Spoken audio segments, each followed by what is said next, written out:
और व्यवस्था परिवर्तन के दौर से हिमाचल प्रदेश गुजर रहा है। चौथे बजट में हमें आरडीजी के कारण नुकसान हुआ और जो आरडीजी संविधान के आर्टिकल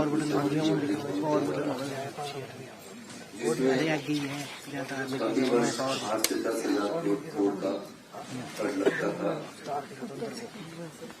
और पिछले वर्ष तक जो वित्तीय वर्ष चला हुआ है इसमें भी आरडीजी हमको सबसे कम 3300-3400 करोड़ रुपए मिलती है। तो अगले वित्तीय वर्ष 2026-27 से बंद हो गए। काफी प्रयास किए गए, भारतीय जनता पार्टी के नेताओं से भी मुलाकात की गई और माननीय विपक्ष के नेता से भी बात की गई कि हम आपके साथ चलते हैं, लेकिन वो प्रयास सार्थक नहीं हो पाए। तो ये जो बजट की परिकल्पना की गई है, ये आत्मनिर्भर हिमाचल की बजट की परिकल्पना की गई है।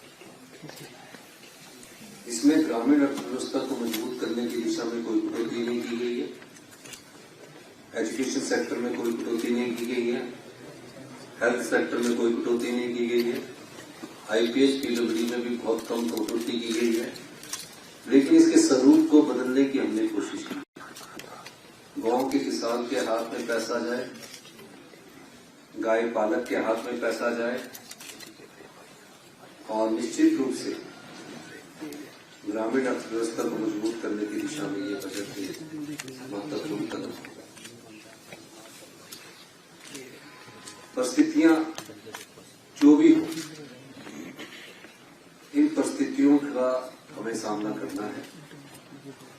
प्रदेश अपनी संपदा के कारण बहुत अमीर प्रदेश है। घने जंगल है, बहती हुई नदियां हैं, साफ हवा है, लेकिन क्या इस संपदा में हमारे अधिकार है कि नहीं है, ये आज चिंता का विषय है। जिस संपदा से, चाहे एसजेवीएनएल है, चाहे एनटीपीसी है, चाहे एनएचपीसी है, जिस पानी से एसजेवीएनएल जो हमारे ही पानी से 67,000 करोड़ रुपए की कंपनी होगी, हमारा बजट आज महज घटकर 54,000 कुछ करोड़ का रह गया। मेरा ये मानना है कि हमारे मंत्रिमंडल के सभी सदस्यों ने मेहनत की, हमारे अधिकारियों ने मेहनत की और बजट के स्वरूप को जब मैं अंतिम रूप दे रहा था तो मैंने इस बजट के स्वरूप को कुछ अंतिम रूप दिया और अपने बजट का आकलन ये किया कि मुझे किस दिशा में आगे बढ़ना है। हमने जो योजनाएं लाई हैं उसमें आम आदमी को उससे मदद मिलेगी, मछली उत्पादक को उससे मदद मिलेगी। अब एक मछुआरा सुबह 4 बजे जाकर पौंग में मछली पकड़ता है, बिलासपुर के बीवीएमबी में मछली पकड़ता है, नदी के किनारे मछली पकड़ता है, उससे हम 15% रॉयल्टी लेते हैं। हम जब उनसे मिले,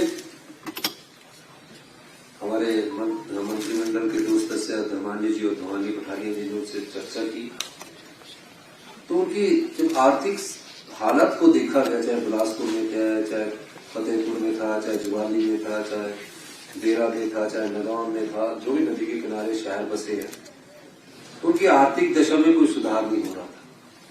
इस दृष्टिकोण से हमने मछली उत्पादकों के लिए मुख्यमंत्री मत्स्य योजना लेकर ताकि गरीब आदमी को किसी प्रकार का नुकसान हो। आईआरडीपी का हमने सर्वे किया। आईआरडीपी में 11,000 परिवार पिछले 20 सालों से, जब से आईआरडीपी कच्चे मकानों में रह रहे हैं, उनकी परिस्थितियां ठीक नहीं। और ये सर्वे पंचायत, एसडीएम और डीसी के माध्यम से करवाया गया, इस आकलन के साथ कि समाज के अंतिम व्यक्ति तक उस संपदा का अधिकार मिले। और मुझे खुशी है कि जिन गारंटी की बात ये करते थे, उसके तीसरे चरण की शुरुआत हमने 1,500 रुपए के हिसाब से 1 लाख परिवारों को देने की शुरुआत हमने कर दी। 1 लाख रुपया तो हम 1,500 रुपया इंदिरा गांधी प्यारी बहना सुख सम्मान निधि का देंगे, उसके अलावा 300 यूनिट फ्री बिजली अभी 1 लाख अति निर्धन परिवारों को देने की शुरुआत की गई। ये उनका अधिकार है और उस अधिकार के तहत हमने इनको ये दिया है। पीने के पानी का फ्री पानी देंगे और जो हिमाचल प्रदेश समृद्ध हिमाचल प्रदेश तक बनेगा, जो 27,000 घर है जो कच्चे मकानों में रहते हैं उनको कम से कम चरणबद्ध तरीके से उन्हें हम पक्का मकान अलॉट करवाएं। ये अपना परिवार सुखी परिवार योजना के तहत उनको दिया जा रहा है। इसके अलावा जो दिव्यांग है उसको भी हमने बढ़ाया, 1700 से बढ़ाकर हमने 3,000 रुपये किया है। हेल्थ में हम बहुत बड़ा परिवर्तन करने जा रहे हैं, शिक्षा में बहुत बड़ा परिवर्तन करने जा रहे हैं। ये सब योजनाएं जो है वो यहाँ की समस्याओं को समझने के बाद लाई गई है और सामंजस्य बनाने की कोशिश की गई है। मैं एक बात कहना चाहता हूं कि भारतीय जनता पार्टी हिमाचल विरोधी क्यों है। आपदा में वो जनता के साथ नहीं खड़े होते, आरडीजी बंद होने में वो जनता के साथ नहीं खड़े होते, वो तो अपराधी की भूमिका की तरह काम करते हैं। अभी भी बजट हम पेश कर रहे थे, उन्हें सिर्फ अपना लग रहा था, हमें पूरे हिमाचल प्रदेश की 75 लाख जनता का लग रहा था। कभी किसी ने कल्पना इसको की है? कभी किसी ने, आप लोगों में से भी किसी ने कभी कोई मांग नहीं की थी कि जो हम पानी पीते हैं उसमें क्लोरीन और ब्लीचिंग पाउडर की स्मेल आती है। मेरी माननीय अग्निहोत्री जी से चर्चा हुई, इस वर्ष पहली बार हिमाचल की जनता के लिए ओजो नेशंस के द्वारा आरओ के द्वारा 3 चरणों में वर्ल्ड क्लास क्वालिटी का पानी उपलब्ध करवाने के लिए की शुरुआत हम शिमला म्युनिसिपल कॉर्पोरेशन से करने जा रहे हैं। क्या होता है इस पानी से? कुछ ना कुछ, जब शरीर की शारीरिक क्षमता कमजोर होती है तो कोई ना कोई बीमारी आपको घेर लेती है, आपको पता भी नहीं लगता, पता उसका अंतिम स्टेज में लगता है। हमने उस दिशा में अपनी सोच को बढ़ाया और जब हमने उसको महसूस किया, उस महसूस करने को ही व्यवस्था परिवर्तन कहते हैं। जहां जनता की समस्याओं को महसूस करके योजनाएं लाई जाए उसको व्यवस्था परिवर्तन कहते हैं। हेल्थ सेक्टर में क्या है? हेल्थ सेक्टर में हम कितने सालों से आईजीएमसी जा रहे हैं और टाटा जाते हैं। ऐसा क्यों होता है कि हम आईजीएमसी से अपने आप को रेफर कर देते हैं? और ऐसा क्यों है कि इतने सालों से पुरानी इतनी मशीनें पड़ी है? 19 साल पुरानी एमआरआई पड़ी है, आपके अल्ट्रासाउंड खराब है, आपका जो छोटा बेबी है वो केएनएस में पैदा होता है, उसकी आगे की देखभाल आईजीएमसी में होती है। क्यों नहीं सोचा गया इस दृष्टिकोण से? हमारी सरकार, हमारी मंत्रिमंडल के सदस्यों ने सोचा। आज मुझे खुशी है कि हम अभी उसको एम्स तक का उन्नत किस्म का हायर टेक्नोलॉजी और स्टाफ की तरफ कोशिश कर रहे हैं। अभी हम कोशिश कर रहे हैं, उसमें हमको सफलता भी मिल रही है। अच्छे डॉक्टर होने के बावजूद जब उनके पास टेक्नोलॉजी अच्छी नहीं होगी तो हम कैसे आगे बढ़ेंगे? इसलिए हेल्थ सेक्टर को हमारी प्राथमिकता में, एजुकेशन सेक्टर हमारी प्राथमिकता में, ताकि सरकारी स्कूलों में पढ़ने वाले बच्चों को उच्च शिक्षा मिल सके, अच्छी शिक्षा मिल सके। उस दृष्टिकोण से हमने उसमें के बजट में कोई कमी नहीं की है। इसके अलावा आज जो बजट प्रस्तुत किया गया है ये उन चीजों को रेखांकित करता है जो आने वाले समाज में बदलाव के दृष्टिकोण से पेश किया गया। ये कोई बजट साधारण बजट नहीं है, ये उस अनुभव का एक सार है जो हिमाचल प्रदेश की जनता को चाहिए। हमने 3 शहर बनाने की कल्पना की।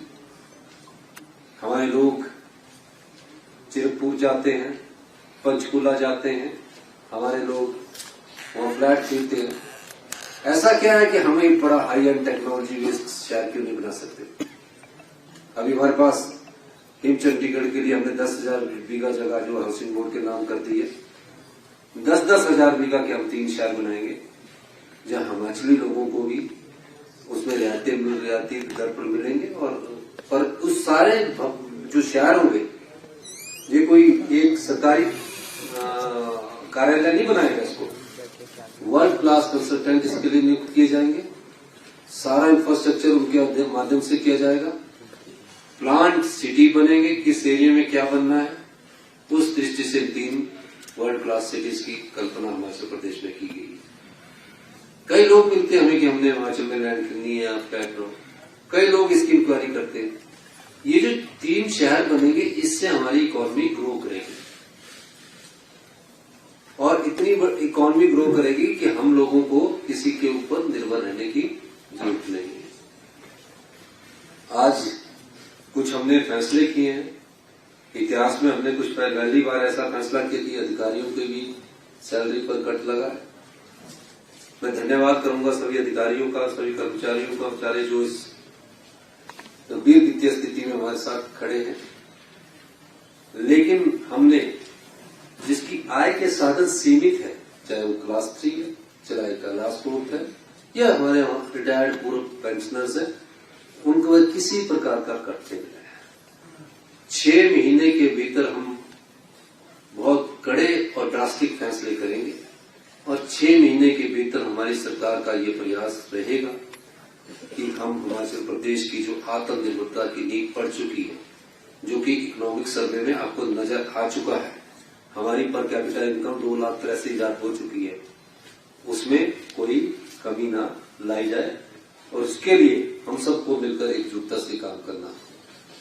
ये क्यों हमारी इकोनॉमिक सर्वे में हमारा ये जो पर कैपिटा इनकम बढ़ी, ये इसलिए बढ़ी क्योंकि हमने ग्रामीण अर्थव्यवस्था को मजबूती दी, पर्यटन को मजबूती दी, इससे हमारे ट्रेजरी में पैसा आया। और ये जो सब चीजें हम कर रहे हैं, ये राजनीतिक लाभ के लिए नहीं कर रहे हैं। भारतीय जनता पार्टी सामने वाले तो खुश हो रहे होंगे, लेकिन वो हिमाचल विरोधी भाजपा है, ये सोचने की बात है। जो आरडीजी है वो हमारा अधिकार नहीं है, वो जनता का अधिकार है। 1952 से मिल रही थी, पिछले 70 साल से मिल रही थी, उसमें सहयोग करने के लिए जाने को तैयार नहीं है। एक किसी की एमपी की और किसी एमएलए की सपोर्ट मिल जाए कि आरडीजी के लिए किसी ने कोई मांग पत्र दिया हो। वो मुख्यमंत्री साहब ने कहा कि अगर आपने कोई चिट्ठी दी है तो रख दीजिए, अब कल को चिट्ठी लाके रख देंगे तो वो राजनीतिक होगी। तो ये जो हिमाचल विरोधी भाजपा ने अपना जो रुख अख्तियार किया है, ये निंदनीय है। इसकी मैं उस श्रेणी में डालता हूं, सरकार आती है, सरकार जाती है, मुख्यमंत्री आते हैं, मुख्यमंत्री जाते हैं, मंत्रिमंडल के सदस्य आते हैं, बनते हैं, चले जाते हैं। लेकिन जनता के अधिकारों की लड़ाई के समय जो भी लोकतंत्र में मुख्य विपक्षी पार्टी होती है, वो अगर अपने प्रदेश के हितों की लड़ाई नहीं लड़ेगी, ऐसी पार्टी हिमाचल विरोधी भाजपा बन चुकी है। ये हिमाचल विरोधी बन चुके हैं, ये डरते हैं। आप ही बताइए, इतने पत्रकार बंधु हैं, बात की किसने?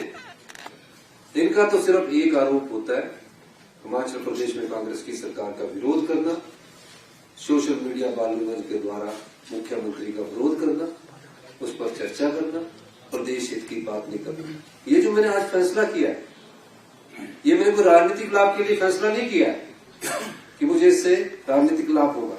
ये फैसला प्रदेश हित में किया है, प्रदेश को आत्मनिर्भर बनाने के लिए किया है और मेरा दृढ़ निश्चय है और मैं कृत संकल्प हूं, हम 6 महीने में व्यवस्था परिवर्तन के द्वारा आत्मनिर्भर की जो राह पिछले 3 वर्षों से हमने पकड़ी है, उस दिशा में हम तेजी से आगे बढ़ेंगे और हम इस चुनौती का सामना युद्ध की तरह करेंगे और इस चुनौती को पार पाएंगे। यही मैं कहना चाहता हूं, क्योंकि बजट में आपने बहुत कुछ सुन लिया है, काफी देर से आप बैठे हैं, कोई आप सवाल करना चाहते तो आप पूछ सकते हो।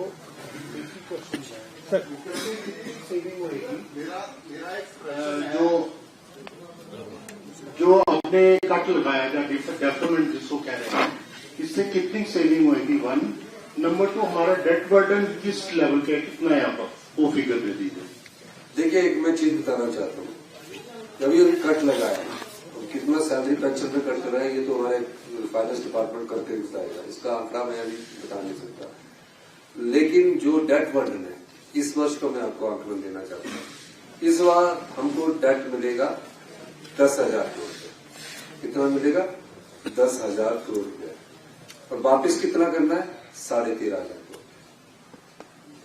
मेरा कहने का मतलब कि डेट ट्रैप में हम फंसते जा चुके हैं, और इस चीज को आज से नहीं मैं कह रहा हूं, ये चुनौती है। मैंने तो पहले बार जो हमने मीटिंग ली थी उस समय कहा था, पर इस चुनौती का हम सामना करेंगे।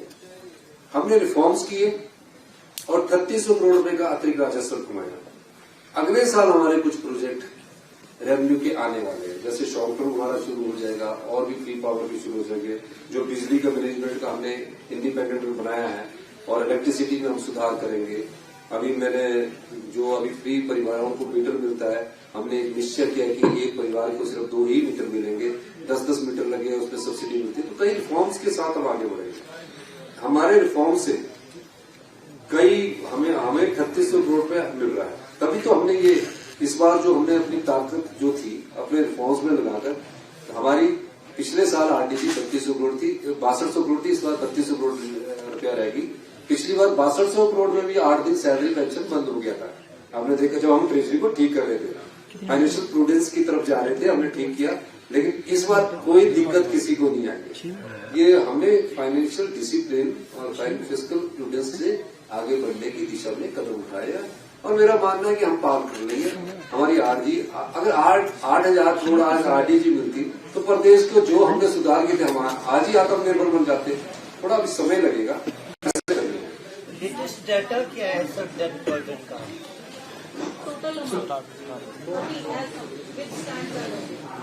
मेरे ख्याल 99% सर ये जो आपने 1 लाख के करीब है। सप्लीमेंट्री बजट में जो आपने 40,000 1 लाख के करीब है। जब सप्लीमेंट्री बजट में जो 40,000 का प्रावधान किया है, और पिछला बजट आपका 58,000 करोड़ था, तो पिछले साल ये पैसा आएगा कहां से? रेवेन्यू रिसीट कितनी है पिछले साल? यार भैया ये इसी बजट का पार्ट होता है, रेवेन्यू रिसीट इस बजट में लगाई होगी। 40,000 बेस एंड मीज है, उसमें 27,000। आपने बात की डी इलेक्शन सेंटर कहाँ खोले जाएंगे? ये मेरे बजट में घोषणा करती है बजट में लेके। मुख्यमंत्री पहले तो बधाई को आपको संतुलित बजट देने की संतुलित इसलिए कि आपने समृद्धियों से दिया और गरीबों को दिया, लेकिन इसमें आपने सभी से आग्रह किया, उन्हें भी आग्रह किया जो आपकी विधि में नहीं आते थे। आपने गवर्नर के इंस्टीट्यूशन को छोड़ दिया, और दूसरा जो गरीब लोग थे, जो पत्रकार लोग हैं, उनको आपने कुछ नहीं दिया। पत्रकार नहीं गरीब, अगर पत्रकार गरीब होंगे तो उनके लिए भी अगली बार कोई योजना जाएंगे।